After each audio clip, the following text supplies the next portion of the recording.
예, 사랑하고 잘 오셨습니다. 사랑하고 축복합니다. 우리 평화의 인사하겠습니다. 인사할까요? 잘 오셨습니다. 예, 주님 예배 잘 오셨습니다. 사랑하고 축복합니다. 오늘 우리는 지난 시간에 예수님께서 승천하신 후에 10일 동안 제자들에게 어떤 일이 있었는지에 대해서 말씀을 나누었습니다. 이 120여 명이 되는 제자들이 마가의 다락방에 모여서 이제 서로 불신하고 서로 의심할 수 있음에도 불구하고 그런 마음을 내려놓고 더불어 마음을 하나로 합해서 뭐에 힘썼다? 기도에 힘썼다라는 겁니다. 그리고 가룟 유다의 빈자리에 이제 마띠아를 세워서 또 하나님의 사람을 세우는 이 일을 감당하는 것에 대해서, 그러나 그 모든 것은 결국 하나님의 주권 가운데서 일어난 일이다라는 말씀을 지난 시간에 나누었습니다. 이렇게 우리가 1장을 전체를 봤는데요, 1장에 보면 예수님께서 부활하셨고 부활하셔서 40일 동안 500명의 제자들에게 나타나서 하나님 나라의 말씀을 40일 동안 가르치신 다음에 하늘로 그 부활하신 몸을 가지고 역사성을 가지고 승천하셨습니다.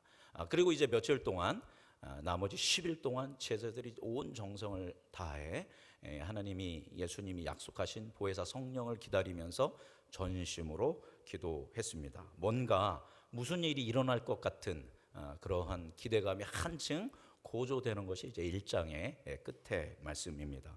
이제 오늘 본문 2장에 이르러서 놀라운 하나님의 은혜의 사건, 폭발적인 하나님의 역사의 사건이 일어나게 됩니다. 오늘 이 말씀 보기 전에 먼저 예수님이 계속적으로 승천하시기 전부터 계속 제자들한테 강조했던 것은 내가 누구를 보내줄 거다?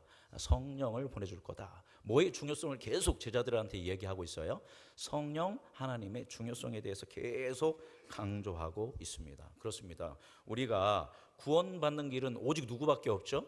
예수 그리스도밖에 없습니다. 그런데 여러분 다 예수님 믿고 계시지 않습니까? 누가 예수님을 구주로 믿고 고백할 수 있을까요? 내가 이제 예수님 믿기로 결정하고 내 마음을 결정해서 한번 믿어볼 거야 라고 해서 믿어지는 게 아니다라는 것입니다. 그 사람 안에 성령이 역사하셔야, 성령이 임하시고 보증하시고 인치셔야 그가 예수 그리스도를 구주로 고백하고 믿을 수 있다라는 것입니다. 그래서 성령 하나님의 충만함을 받는 것은 너무나도 중요합니다. 누구에게도 이 성령 하나님 너무나도 중요했냐면 예수님께도 성령 하나님은 너무 중요하셨습니다. 물론 성부, 성자, 성령 삼위일체 하나님이니까 말할 것도 없지만, 그럼에도 불구하고 성육신하신 예수님의 인생을 잠깐 우리 다시 한번 2년 동안 지난 2년 동안 배웠던 걸 한번 잠깐 되돌아보면, 여러분 예수님이 말씀이셨던 예수님이 성육신하셔서 이 땅에 오셨죠. 오신 분이 누구예요? 예수님입니다. 근데 예수님이 누구한테서 태어나셨어요? 마리아에게서. 그런데 마리아는 성경에서 동정녀라고 이야기하고 있습니다. 처녀의 몸에서 태어나셨다라는 겁니다. 여러분 처녀가 애를 낳을 수가 있습니까? 없습니까? 없습니다. 그런데 이 처녀가 애를 낳았다라는 거예요. 어떻게 예수님은 남자와 여자의 그 관계를 통해서가 아니라 그 수처녀의 그 동정녀의 몸에서 태어나실 수 있었을까요? 오늘 말씀 좀 찾아보겠는데, 오늘 본문 말씀 표현해놓고 마태복음 1장을 함께 보도록 하겠습니다. 마태복음 1장 18절 말씀입니다. 신약성경 1페이지죠. 맞자를 찾으시면 되겠습니다. 자, 마태복음 1장 18절 찾으셨으면 함께 읽어보겠습니다. 시작. 예수 그리스도의 나심은 이러하니라. 그의 어머니 마리아가 요셉과 약혼하고 동거하기 전에 무엇으로? 성령으로 잉태된 것이 나타났더니. 자, 그러니까 예수님이 처녀의 몸에, 동정녀의 몸에 잉태될 수 있었던 것은 누구의 역사예요? 성령의 역사입니다. 하나님께서 예수님을 보내실 때 누구의 능력으로? 성령의 능력으로 잉태되었다라는 것이죠. 자, 우리 한 절 더 보면 1장 20절 볼까요? 좀 내려가서 1장 20절 읽어보겠습니다. 이 일을 생각할 때에 주의 사자가 현몽하여 이르되 다윗의 자손 요셉아, 내 아내 마리아 데려오기를 무서워하지 말라. 그에게 잉태된 자는 무엇으로 된 것이다? 성령으로 된 것이다 라는 것입니다. 자, 그러니까 말씀이신 하나님이 성육신하셔서 이 땅에 예수 그리스도로, 아기 예수로 태어나실 때 누구의 역사를 통해서 그 일이 일어났다? 성령의 역사를 통해서 일어나셨다라는 겁니다. 이렇게 예수님이 태어나셔서 30살까지 이제 인간처럼 살아갑니다. 그걸 사생애라고 합니다. 사적 삶이라는 거죠. 그래서 우리와 똑같이 목수로서 30년 동안을 사십니다. 그러다가 30살이 됐을 때 공생애를 시작합니다. 이제 공생애는 뭐냐면 그리스도로서 메시아로서의 사역을 시작하는 겁니다. 자, 그래서 예수님의 공생애의 처음은 무엇부터 시작했냐면 세례를 받는 것으로부터 시작됩니다. 자, 예수님이 세례를 받으실 때 이제 30살에 공생애를 시작할 때 어떤 일이 일어났을까요? 우리 3장 마태복음 3장 16절 함께 보도록 하겠습니다. 자, 마태복음 3장 16절 읽어볼까요? 예수께서 세례를 받으시고 곧 물에서 올라오실새 하늘이 열리고 하나님의 성령이 비둘기같이 내려 자기 위에 임하심을 보더니, 자, 하늘이 열리고 거기서 뭐가 내려왔어요? 성령이 누구 위에? 예수님 위에 임하였다라는 겁니다. 그리고 17절 보니까 하늘로부터 소리가 있어 말씀하시되 이는 내 사랑하는 아들이요 내 기뻐하는 자라 하시니라. 성부, 성자, 성령 삼위일체 하나님이 다 있죠. 예수님이 세례를 받으시니까 하늘이 열리고 뭐가 임하였다? 성령이 예수님께 충만히 임하였고 하늘에서 예수님을 인정하는 하나님의 말씀이 나왔다라는 것입니다. 자, 그러니까 예수님이 이제 뭐를 받으신 거예요? 성령의 충만함을 받으신 것입니다. 자, 예수님이 성령의 충만을 받고 이렇게 세례를 받으신 다음에 그 다음에는 뭐를 하셨을까요? 즉시 사역을 하신 게 아니라 이제 광야에 가서 40일 동안 기도하는 시간을 가지십니다. 우리 누가복음으로 가보도록 하겠습니다. 누가복음 4장 1절을 보겠습니다. 마태복음 신약성경 93페이지 누가복음 4장 1절에서 2절 말씀. 누가복음 4장 1절에서 2절 같이 읽어보겠습니다. 예수께서 성령의 충만함을 입어 요단강에서 돌아오사 광야에서 40일 동안 성령에게 이끌리시며 마귀에게 시험을 받으시더라. 이 모든 날에 아무것도 잡수지 아니하시더니 날수가 다함에 줄이신지라. 아멘. 여기 보니까 4장 1절 보니까 예수님이 뭐를 입으셨대요? 성령의 충만함을 입어서. 누가 예수님을 광야로 이끌고 갑니까? 성령께서 이끌고 가셨다라는 것입니다. 이 말씀 보니까 역시 성령이 임하시고 예수님은 뭐를 받으셨다? 성령의 충만함을 받으셨다라는 것입니다. 이제 이 시험을 이기고 이제 예수님이 사역을 시작하십니다. 여러분, 예수님은 하나님의 아들이시자 하나님이세요. 그죠?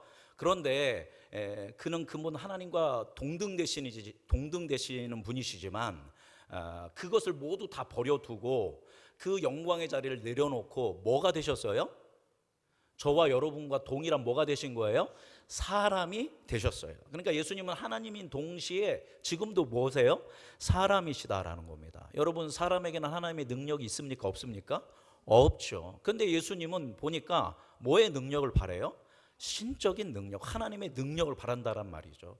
병든 사람을 고치고 귀신을 쫓아내고 죽은 사람을 살리는 일까지 하신다는 것입니다. 당연히 하나님의 아들이고 하나님이니까 그것을 행한다라고 할 수 있지만 예수님은 그 모든 것을 내려놓고 뭐로 오셨다라는 거예요? 사람으로 육신으로 성육신을 하셔서 우리와 동일하게 오셨다라는 거예요. 그런 사람임에도 불구하고 이 놀라운 일들을 예수님은 행하셨어요. 어떻게 예수님은 이런 놀라운 일들을 행하실 수 있었을까요? 우리 누가복음 4장 14절을 보도록 하겠습니다. 누가복음 4장 14절과 15절 읽어보겠습니다. 예수께서 성령의 능력으로 갈릴리에 돌아가시니 그 소문이 사방에 퍼졌고 친히 그 여러 회당에서 가르치심에 무사람에게 칭송을 받으시더라. 아멘. 예수님께서 뭐의 능력으로 가셔서 사역을 하셨다라는 거예요? 성령의 능력으로 이 놀라운 일들을 행하셨다라는 겁니다. 우리 다시 마태복음으로 가보겠습니다. 마태복음 12장 28절을 함께 보겠습니다. 마태복음 12장 28절.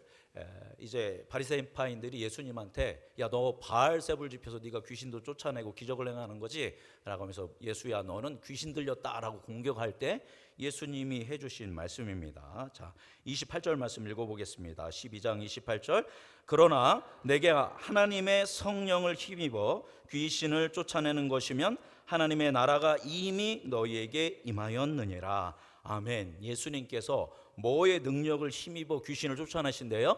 성령의 능력을 힘입어 귀신을 쫓아내셨다라는 겁니다. 이게 진리라면 이미 너희 가운데, 너희 중에 예수님을 통해서 뭐가 이루어졌다?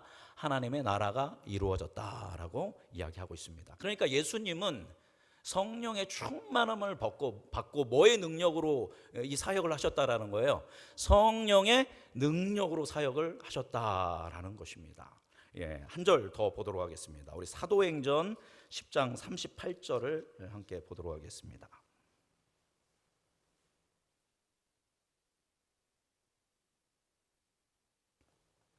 사도행전 10장 38절.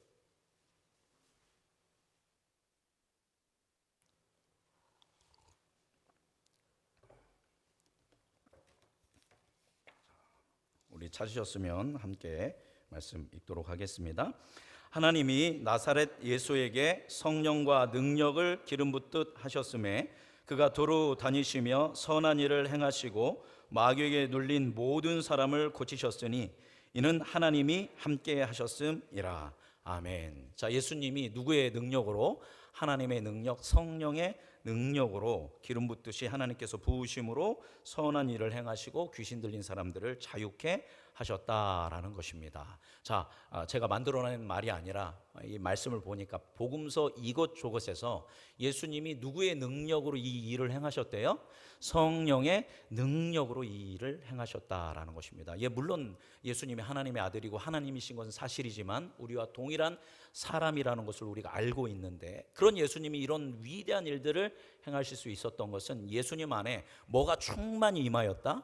성령 하나님이 충만히 임하였기 때문에 그 성령 하나님의 능력으로 예수님은 이 모든 일들을 행하셨다라는 겁니다. 예수님의 탄생, 예수님의 세례, 예수님이 기도하실 때, 이 공생애를 시작하실 때, 예수님이 공생애의 사역을 하실 때 늘 누구와 함께하면서? 성령과 함께하면서 성령의 능력으로 이런 위대한 구속사의 이 일들을 행하셨다라는 겁니다. 그런데 예수님이 그것을 너무나도 잘 알고 계셨기 때문에 예수님이 이제 승천하실 때가 가까워서 바로 누가 너희와 함께 할 것이다. 내가 가면 보혜사 성령이 너희와 함께 할 것이다. 내가 있을 때는 너희들이랑 함께 있지만 내가 승천하면 이제 성령이 누구 가운데? 너희 한 사람 한 사람 가운데 임할 거다라는 것을 약속하십니다. 그러면서 예수님이 얘기하시죠. 너희가 나보다 무엇도 행할 것이다. 더 큰 일도 행할 것이다 라고 이야기합니다. 왜냐하면 우리 안에 누가 임하시기 때문에? 성령이 임하시기 때문이다 라는 것입니다.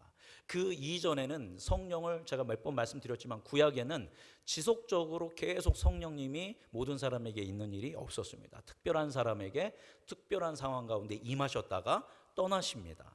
구약에는 그렇게 되었지만 이 예수님은 그런 식의 성령의 충만함이 아니라 성령이 영원토록 우리에게 내주하시는 이 성령을 약속하셨다라는 것입니다. 그렇습니다. 우리 믿는 자들에게 성령의 충만함은, 성령 하나님과 동행함은 너무나도 중요합니다. 성령이 없이는 우리가 예수님을 믿을 수 없기 때문이며, 성령이 없이는 우리가 예수님을 알 수도 없고, 성령이 없이는 우리가 증인이 될 수도 없고, 성령이 없이는 교회가 형성될 수 없습니다. 다시 말하면 예수님을 믿고 우리가 예수님을 알고 구원받아서 교회로 모이고 증인이 되기 위해서는 반드시 누가 우리와 함께 하셔야 한다? 성령 하나님이 함께 하셔야 이 일들이 가능한 줄 믿습니다. 그래서 예수님이 이 약속을 해주신 거예요. 지금 우리가 뭐 하고 있어요? 교회로, 에클레시아로 모여 있죠. 이렇게 모여일 수 있는 게 가능한 거는 뭐 때문이에요? 성령의 은혜가 이곳에 있기 때문에 가능한 줄 믿습니다. 성령이 지금 이곳에 충만히 임재하신 줄 믿습니다. 그런 믿음의 고백을 우리가 드려야 한다라는 겁니다. 이렇게 예수님이 성령을 강조했는데 드디어 이제 2장으로 오늘 본문 말씀 보면 이제 성령이 임하시는 사건이 일어납니다. 먼저 우리 1절 말씀, 2장 1절 본문 2장 1절 같이 읽어보도록 하겠습니다. 자, 읽어볼까요? 시작. 오순절 날이 이미 이름에 그들이 다 같이 한 곳에 모였더니, 자, 어느 날이 되매? 오순절이 되매. 자, 이스라엘에는 세 가지 절기가 있습니다. 유월절과 오순절과 초막절이 있습니다. 예, 자막 띄워주시기 바랍니다. 그래서 이스라엘 백성들은 그 전에 있을 텐데, 바탕에 자, 보면 이 세 가지 절기를 굉장히 중요시 여기는데 마치 우리의 추석과 설과 같습니다. 자, 유월절은 뭐냐면 우리가 잘 알듯이 이제 이스라엘이 애굽에서부터 해방된 날, 문설주에 어린 양의 피를 발라서 장자가 이스라엘의 유대인들은 살고 이제 애굽의 장자들은 죽는 일, 그래서 결국 출애굽한 것을 기념하는 날이 무슨 날이냐면 유월절입니다. 이제 유월절 다음에 무교절이 일주일간 있는데 그 중에 이제 유월절 다다음 날 이제 일요일 주일에 초실절이 되게 됩니다. 이 초실절은 뭐냐면 이제 볼이나 이 첫 이삭이 이제 연근 거예요. 이제 그러면 그걸 이제 하나님께 흔들어서 드리는 이제 초실절이 이제 이 유월절 무교절 사이에 있습니다. 그렇게 한 다음에 이 초실절이 지난 다음에 첫 것을 추수한 다음에 며칠이 지나냐면 50일이 지나면 뭐가 되냐면 오순절이 됩니다. 자, 오순절은 바로 뭐냐면 첫 추수를 하면서 하나님께 감사의 예배를 드리는 게 오순절입니다. 7749해서 50, 그래서 77절이라고도 하고 맥추절이라고 합니다. 이제 맥추는 좀 보리를 얘기하는 것이 아니라 밀을 추수하는 것에 대해서 감사를 드리는 게 맥추절입니다. 그리고 또 신앙적으로 영적으로는 바로 그 모세가 시내산에 올라가서 그 율법을 받아온 날, 그러니까 하나님께서 모세에게 율법을 수여하고 이스라엘에게 율법을 수여하면서 이스라엘은 하나님의 나라가 되고 하나님이 이스라엘의 하나님의 단 날이 바로 어느 날이다? 오순절이다. 그렇게 유대인들은 믿습니다. 그래서 그러니까 출애굽을 6월절에 했죠. 6월절에서 쭉 출애굽을 한 다음에 며칠이 지난 다음에 50일이 지난 다음에 시내산에 도착해서 모세가 시내산에 올라가서 율법을 받아온 날이다. 그래서 이 유대인들은 이 오순절을 굉장히 중요시 여깁니다. 자, 그 다음에 이제 세 번째 절기가 뭐냐면 초막절입니다. 이제 초막절은 텐트를 치고 거기에서 일주일 동안 지내면서 광야에서 하나님께서 우리를 지켜주신 것에 대해서 감사하며 지내는 절기이고, 또 이제 그 농사 절기로는 수장절이라고 해서 여태까지 추수한 모든 것들을 창고에 드리면서 하나님께 감사의 예배를 드리는 절기입니다. 그래서 유월절, 오순절, 초막절이 되겠습니다. 이게 뭐의 절기예요? 유대인의 구약의 절기입니다. 그런데 여러분, 저게 무엇과 관련이 있을까요? 놀랍게도 예수님의 생애와 관련이 있습니다. 예수님의 구속사와 관련이 있습니다. 그래서 저것을 다 성취하신 분이 누구냐면 예수님이다. 그래서 우리는 더 이상 유월절, 오순절, 초막절을 이제 구약의 방식으로 할 필요가 없죠. 그 의미를 예수 그리스도 안에서 발견하면 됩니다. 그런데 오늘 말씀을 보니까 오늘 무슨 날이래요? 오순절이다라는 것입니다. 자, 오순절은 자, 그럼 어떤 날입니까? 오순절은 예수님께서 부활하신 후 며칠 후에요? 40일입니다. 자, 아까 얘기했죠. 첫 열매를 이삭을 잘라가지고 처음 이렇게 만들어진 이삭을 하나님께 흔들어서 드리는 이 절기를 뭐라고 하냐면 초실절이라고 합니다. 첫 열매입니다. 첫 열매를 드린 날이 초실절인데 예수님이 언제 부활하셨을까요? 바로 이 초실절에 부활하셨습니다. 예수님이 언제 돌아가셨어요? 6월절에 돌아가셨어요. 그죠? 6월절에 돌아가시고 무교절 기간인 초실절 주일에 부활하신 것입니다. 자, 그래서 부활하신 다음에 우리 배웠죠. 40일 동안 500여 명의 제자들에게 나타나셔서 놀라운 말씀들을 증언하셨습니다. 그 다음에 부활절 후 40일 동안 계시다가 뭐 하셨죠? 승천하셨습니다. 자, 승천하시고 제자들이 이제 며칠 동안 마가의 다락방에 모여서 기도했습니까? 10일 동안 기도했습니다. 지난주 말씀이죠. 그러면 40 더하기 10 너무 어려운 문제인가요? 하면 몇입니까? 답은 50이죠. 50. 그래서 무슨 절이다? 오순절입니다. 10은 수는 10을 얘기합니다. 그래서 예수님이 부활하신 지 며칠 되었을 때 50일 된 이 오순절에 바로 성령께서 어디에 임하셨다? 마가의 다락방에 임하셨다라는 것입니다. 바로 율법을 수여받은 이날. 그리고 보리의 모든 첫 추수를 감사하며 하나님께 감사의 예배를 드리는 이 오순절에 예수님께서 약속하신 성령님이 강림하셨다라는 것입니다. 자, 그런데 우리 1절 말씀 다시 띄워주시면 1절에 보면 오순절 날이 이름에 그들이 어떻게 했대요? 다 같이 어디에 모여 있었다? 한 곳에 모였더니라고 이야기 나오고 있습니다. 지난주에 10일 동안 말씀도 마찬가지고 오늘도 마찬가지고 계속 강조하고 있는 게 뭘 강조하고 있냐면 하나님의 백성들이 예수 그리스도를 구주로 믿는 사람들이 뭐 하는 걸 계속 얘기하고 있어요? 모이는 것을 얘기하고 있습니다. 자, 그래서 하나님의 나라는, 그리고 하나님이 기뻐하시는 것은 그냥 혼자 그냥 내가 그냥 난 독불장군식으로 나는 잘할 수 있어 이렇게 이런 걸 원하는 게 아니라 그냥 혼자 신앙생활 잘하는 걸 원하는 게 아니라 뭐로 모이기를 원하는 거예요? 공동체로 함께 모여서 함께 예배하고 함께 하나님께 나아가는 것을 주님은 기뻐하신다라는 것입니다. 모임의 중요성을 얘기하는 거죠. 자, 그러니까 부활하신 예수님도 함께 만났고 승천하실 때도 함께 그 승천을 목격했고 또 흩어지지 않고 마가의 다락방에 모여서 함께 기도했고 오늘도 보니까 오순절이 돼서 어떻게 했어요? 다 같이 한 곳에 모였다라는 것입니다. 자, 그래서 이 교회 부름받은 사람들의 모임을 우리는 어떻게 해야 하냐면 소중히 여기고 사랑해야 한다라는 것입니다. 이 모임은 우리끼리 모인 게 아니라 성령의 은혜 가운데 누가 모아주신 거예요? 하나님이 모아주신 그 모임이며 주님의 몸된 교회이기 때문에 이 교회를 소중히 여겨야 합니다. 우리 2절 말씀 연결해서 읽어보겠습니다. 2절 읽어볼까요? 호련히 하늘로부터 급하고 강한 바람 같은 소리가 있어 그들이 앉은 온 집에 가득하여. 첫 번째 단어 뭐라고 써 있어요? 세 글자 홀련히라는 것입니다. 우리 쉽게 얘기하면 갑자기 성령께서 임하셨다라는 겁니다. 홀련히 임했다라는 건 뭐냐면 지난주에 나눈 말씀과 동일하게 이 임하는 사건은 누구의 주권 가운데 있다? 하나님의 주권 가운데 있다라는 겁니다. 우리가 다 세팅해놓고 하나님이 오실 수 있도록 모든 거 딱 준비하면 딱 준비돼서 하나님이 오시는 게 아니라 하나님이 하나님의 때가 차면 뭐 하신다라는 거예요? 그 개인의 삶이든지 공동체 가운데 임하신다라는 것입니다. 성령님은 우리가 소환할 수 있는 분이 아니라 하나님의 주권을 가지신 분께서 하나님이 원하는 때 하나님의 방법으로 임하신다라는 것입니다. 그래서 이 제자들도 언제 오실지 모르기 때문에 늘 이렇게 함께 모여서 기도하기를 힘썼다라는 것입니다. 자, 그러니까 여러분 우리가 지금 이렇게 물론 성령 안에서 예배하고 있지만 또 언제 우리 안에 놀라운 하나님께서 말씀을 주시고 여러분을 치유하시고 치료할지 모릅니다. 그거는 오늘 말씀 보니까 어떻게 해요? 호련히, 그죠?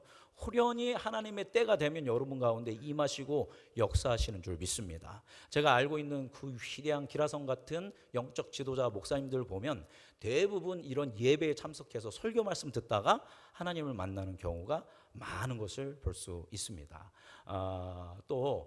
뭐 길선주 목사님이라든가 김익두 목사님이라든가 이런 분들도 보면 그냥 예배 참석했다가 어떨 겨울에 은혜 받고 깡패가 그리고 철저한 유교학자가 정말 위대한 그런 목사가 되는 것을 볼 수 있습니다. 우리 기장을 세운 김재준 목사님도 그 김익두 목사님의 설교를 듣고 이렇게 한 겁니다. 그러니까 언제 여러분이 어떤 말씀을 통해서 하나님의 부르심과 하나님의 소명과 사명을 발견할지 모른다라는 겁니다.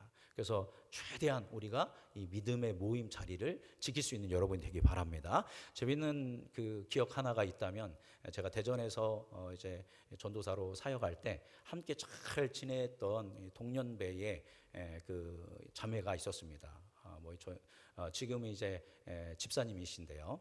그 집사님이 해주시는 얘기인데 시골에서 자랐어요. 시골에서 자랐는데 거기서 그 중고등부 여학생들이 이 부흥회인가 뭐를 통해서 감동을 받고 모여서 기도회를 시작한 거예요. 매일 밤 같이 고등학교 끝나고 와서 모임 가운데 계속 마음을 모아서 더불어 마음을 합해서 오로지 기도에 힘써서 뭐를 구했냐면 성령의 충만함을 구하면서 기도했는데 한날 1시에 다 같이 기도한 가운데 뭐를 받았냐면 방언 은사를 받은 겁니다. 그러니까 이 그냥 뭐 자기들끼리 이 젊은 아이들이 어린 아이들이 기도하다가 성령을 받았으니까 얼마나 행복했어요. 그래서 더 뜨겁게 기도했는데 이 집사님이 그날은 뭐 때문에 이제 이 모임을 참여하지를 못한 거예요. 그리고 이제 굉장히 늦게 그 모임을 참여했더니 갔는데 서로들 뭘로 대화를 하고 있었을까요? 방언으로 대화를 하는 겁니다. 근데 자기는 알아들어요, 못 알아들어요? 못 알아듣는 거예요. 그러니까 같이 기도하는 가운데 이 여학생들에게 뭐가 임한 거예요?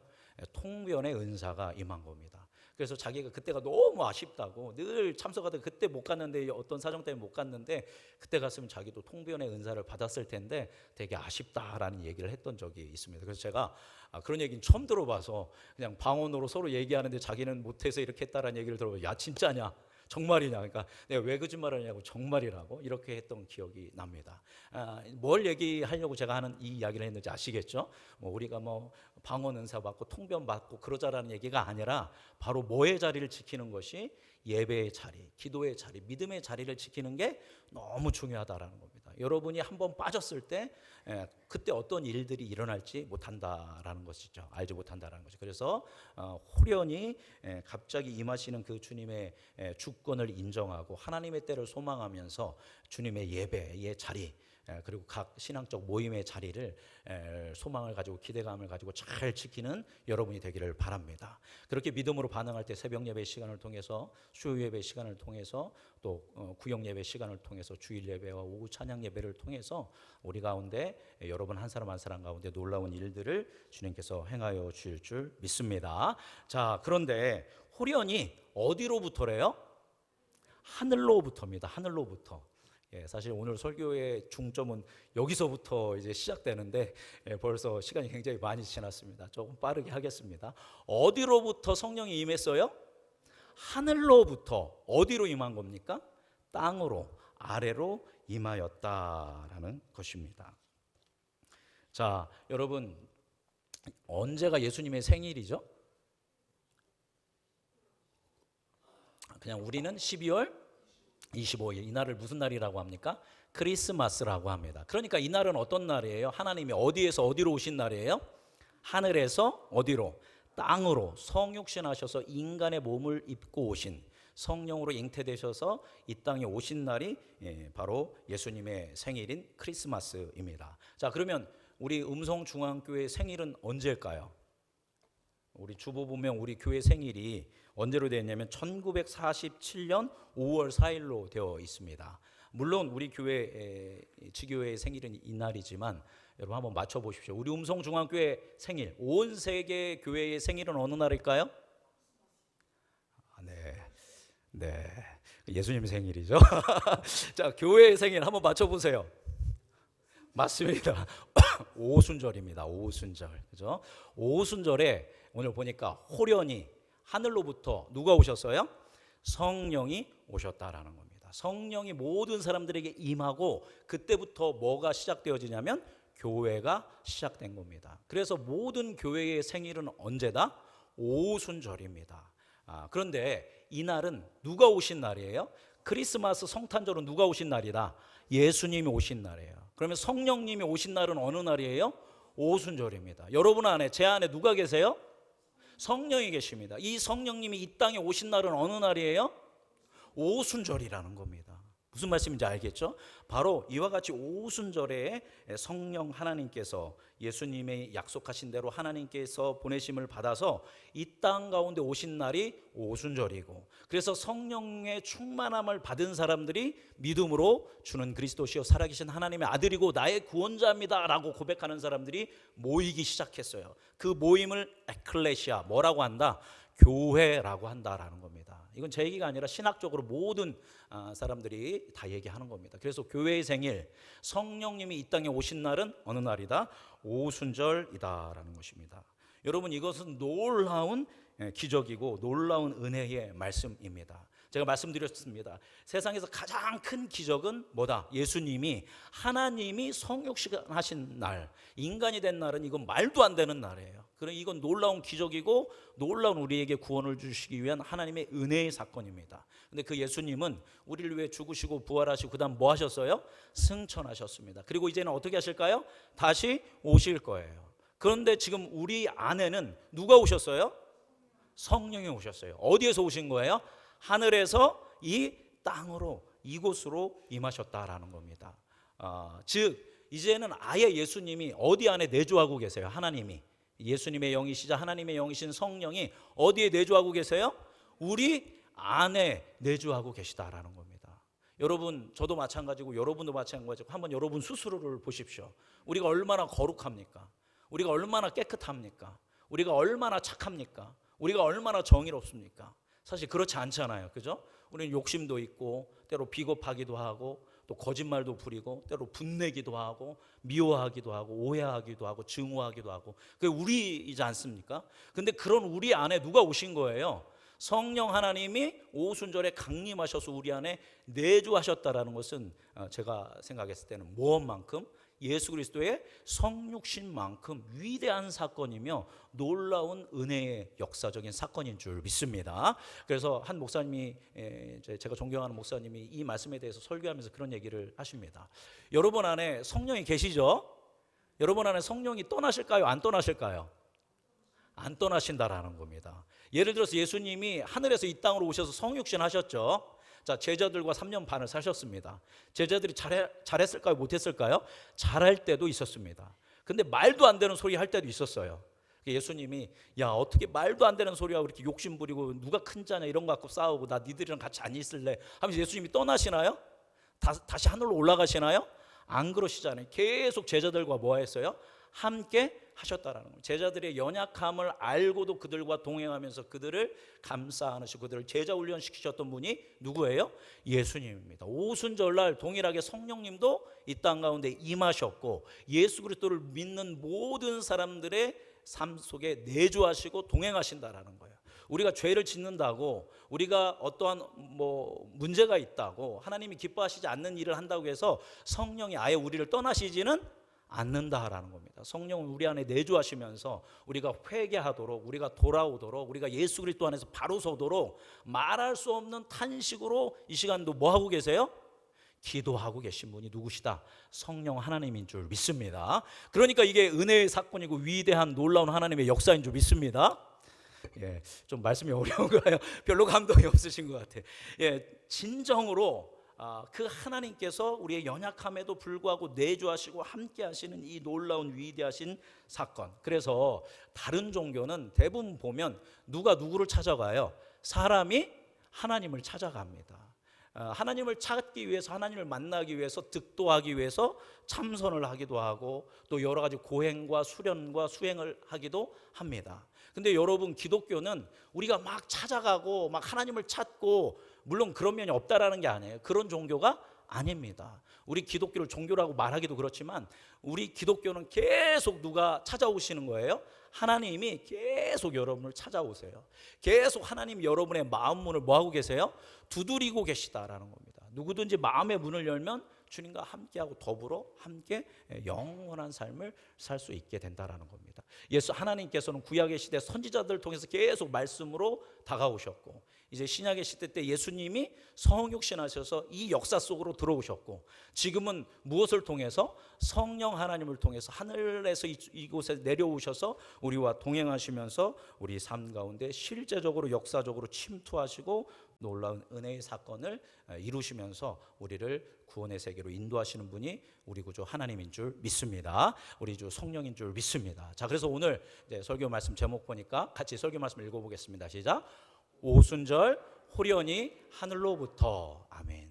자, 그래서 바로 어느 날 예수님이 부활하시고 50일 후에, 그리고 율법을 수여받은 이날에, 그리고 모든 것의 첫 추수를 감사하며 하나님께 영광의 이 예배를 드리는 이 오순절에 바로 예수님이 약속하신 누가 오셨다? 성령이 오셨는 줄 믿습니다. 그래서 교회의 생일은 언제다? 오순절입니다. 우리가 모일 수 있었던 것은 누구 때문에 가능하다? 성령 하나님 때문에 가능합니다. 근데 그 하나님이 임하실 때 어떻게 오셨다? 호련히 오셨다라는 겁니다. 갑자기 하나님의 주권을 가지고 오셨다라는 거. 그래서 우리의 믿음의 자리를 잘 지켜야 할 것입니다. 그 다음에 어디로부터 오셨다? 하늘로부터 어디로? 이 땅으로, 이 죄인인 우리 가운데로 임하셨다라는 겁니다. 죄인이지만 여러분은 누가 의인으로 만들어 주셨어요? 예수 그리스도께서 십자가의 그 구속의 사건과 부활의 놀라운 영광의 사건으로 우리를 정결하게 하셨기 때문에 성령님이 우리 안에 내주하고 계십니다. 그리고 이 성령님은 떠나신다, 떠나시지 않는다? 이 성령님은 떠나시지 않으실 것입니다. 그래서 이 성령님이 하는 역할은 뭡니까? 여러분에게 예수님을 구원자로 믿을 수 있도록 믿음을 주시고 여러분에게 권능을 주셔서 승리하는 삶을 살며 주님을 증언하는 삶을 살도록 성령께서 인도하여 주실 줄 믿습니다. 우리가 이 놀라운 사실을 기억하면서 주님, 우리 안에 임하여 주셔서 감사합니다. 우리 음성중앙교회 가운데, 우리 교회 가운데, 우리 믿음의 가정 가운데 하나님 임하셔서 우리와 함께 동행하시고 우리 안에 놀라운 하나님의 구원의 세계를 허락하여 주셔서 성령님 감사합니다. 이제 구하는 것은 성령님 우리에게 더 큰 믿음을 주셔서 예수님을 더 잘 알고 예수님을 더 잘 믿으며 그 안에 성령이 주시는 능력으로 나의 개인의 삶, 우리 가정, 우리 교회가 삶으로 예수 그리스도의 구원자됨을 복음으로 증언하는 그리스도인 되게 하여 주시고 우리 가운데 늘 하나님의 나라를 이루는 그런 개인, 가정, 교회 되도록 인도하여 주옵소서. 여러분이 그렇게 기도할 때 성령님께서 여러분 안에 임하시며 놀라운 일들을 행하실 줄 믿습니다. 기도하겠습니다. 거룩하신 생명의 주 하나님, 오늘 이 본문 말씀 가지고 오순절 호련히 하늘로부터라는 제목으로 주님의 말씀 함께 나누었습니다.